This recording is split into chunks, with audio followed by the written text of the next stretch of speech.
Khamenei will not survive this protest too, because the protest is getting deadly. Not be saying I should bear.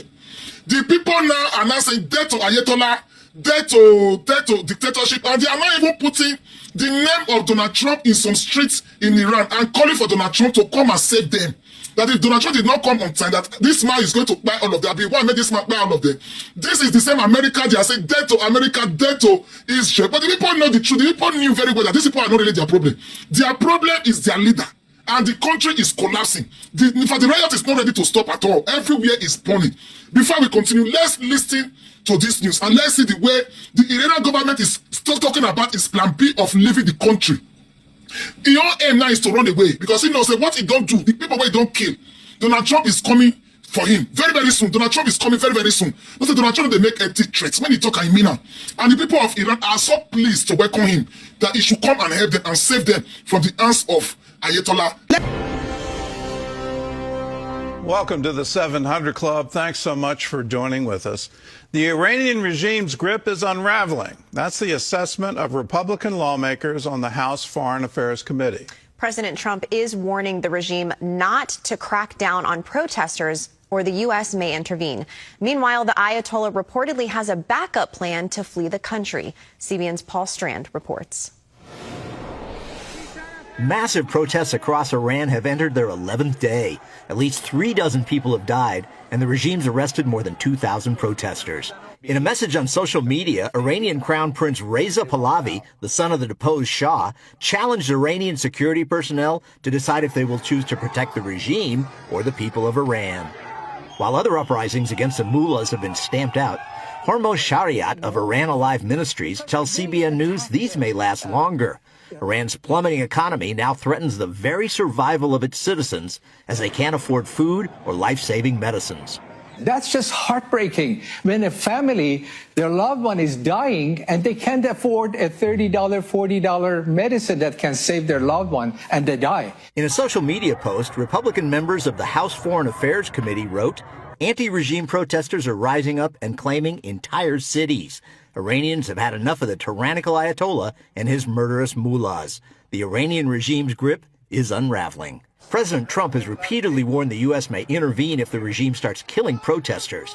While Iran's supreme leader has said rioters must be put in their place, America's move to depose Venezuelan dictator Nicolas Maduro might have him shaken. He's reportedly put together contingency plans to flee to Moscow with 20 top aides. Maduro's removal may severely hit both Iran and its top proxy Hezbollah in the pocketbook.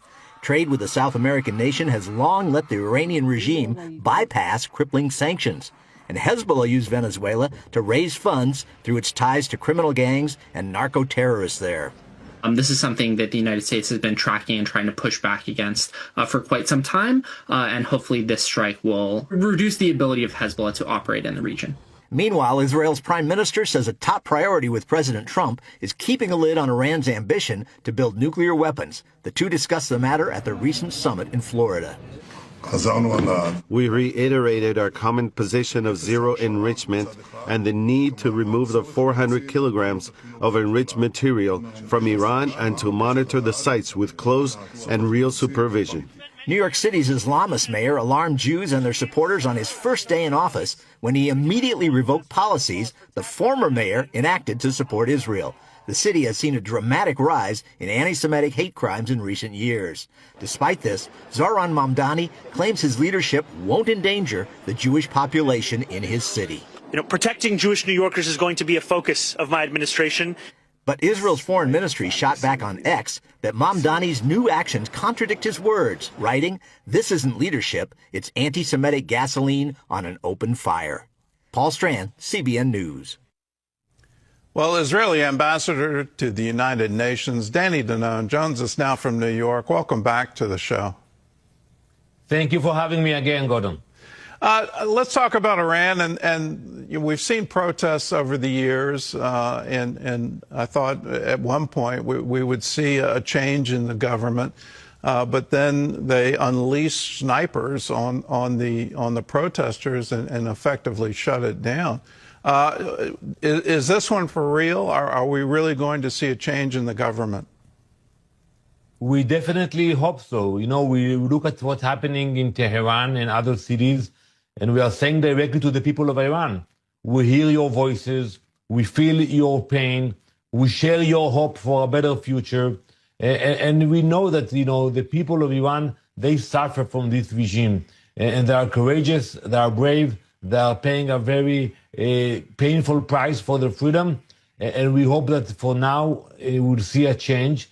But Gordon, we actually hope that something will change after the successful operation of Israel and the US against the nuclear site in Iran, that the regime will change course, will get the message. But unfortunately, it didn't happen.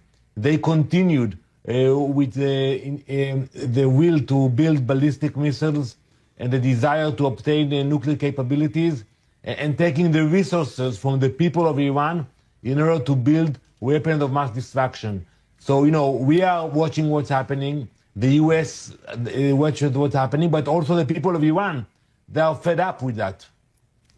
Well, I read a report this morning that there's now a war council in Iran, and they are actively talking about launching some kind of preemptive strike against Israel. Is that intelligence accurate? Is that report accurate? What is Israel seeing Iran doing in terms of rebuilding both ballistic missiles and nuclear weapons? We have no intention for escalation. We are a peaceful nation. We have no border with Iran. We have no disputes with them. But unfortunately, we see what they are doing and their desire to build weapons that can destroy Israel. And it's not only the nuclear. It's very important to understand that, I think we were very successful pushing back their nuclear capabilities. But if they will be able to build their ballistic missiles capabilities, that's a problem by itself. When you have 1,000 ballistic missiles and you aim them into one location in Tel Aviv or Jerusalem, it's harmful. It's even at the same damage as a nuclear bomb. So we cannot take that risk. We follow very carefully what's happening there, and we are determined not to allow them to obtain those capabilities. In our report, we mentioned that whole cities had been taken over by the protest movement, calling for governmental change. Are you seeing that? Is that a reality on the ground? Well, we get the reports. We see those videos of the young people, taking leadership positions and speaking up against the oppression of this regime. We encourage them. We pray for them. But, we are not the one who are actually involved in that. It's coming from the people of Iran. They are smart enough to understand what's good for them. And I think they are fed up with this regime. And it is about time that we will see a change. They deserve better. Now it's a winter time in Tehran. They don't have heating. Think about the babies in Tehran that suffer because of this regime. They don't have formula for the babies. They suffer. And the regime takes the funds and the money and the resources in order to send it to the proxies. So they send billions of dollars to Hezbollah, to the Houthis, to radical proxies, rather than invest it in the people of Iran.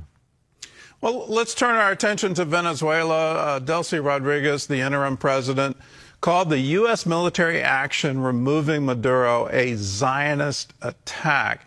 Is that a surprise to Israel? It was a surprise to me. Why is she blaming Israel for this? Well, it's easy to blame us every time. We are not involved in what's happening in Venezuela. We think the decision of President Trump was a strong decision, a brave decision. I see the UN, the silence of the Secretary General, and I think President Trump is leading the free world, and we commend him for that. But, to blame us or to think that we were behind it, it's science fiction. But you know what? Maybe it is about time to reveal the connection between Tehran and Caracas and the flights that used to go every week between Iran and Venezuela. And we know that they were smuggling weapons and they collaborated together. So